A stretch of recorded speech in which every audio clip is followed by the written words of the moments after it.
দীর্ঘদিনের আন্দোলনের বিনিময়ে আমরা একটি গণতান্ত্রিক সরকার চাই। আমরা আমাদের নিজে ভোট দিব, এই ভোট দিব এবং ভোটের একটি নির্বাচিত সরকার চাই, ঠিক না?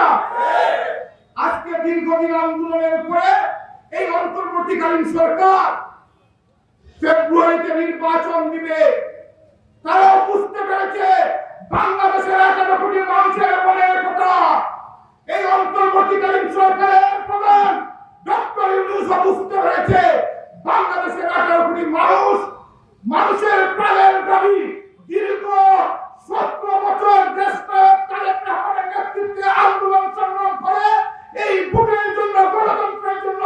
তাই তারা ফেব্রুয়ারিতে ভোট বা ইলেকশন দেওয়ার জন্য প্রস্তুতি নিচ্ছেন।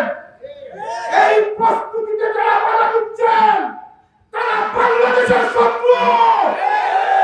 যে গণতন্ত্রের জন্য হাজার হাজার নেতাকর্মী, যে গণতন্ত্রের জন্য হাজার হাজার নেতাকর্মী শহীদ হয়েছেন, গুম হয়েছেন, তাদের সাথে বিদ্রোহ করা হবে।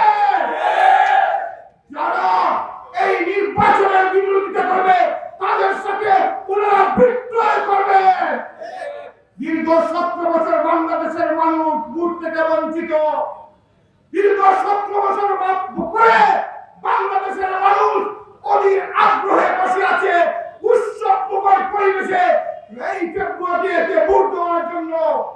বাংলাদেশের ন্যায় প্রবাসে যারা আমরা বাংলাদেশি অনেক লোক আছে, 1 কোটির উপরে প্রবাসী বাংলাদেশি, লক্ষ লক্ষ মানুষ প্রস্তুত হচ্ছেন ফেব্রুয়ারিতে এসে বাংলাদেশে তাদের নিজের ভোট দেওয়ার জন্য।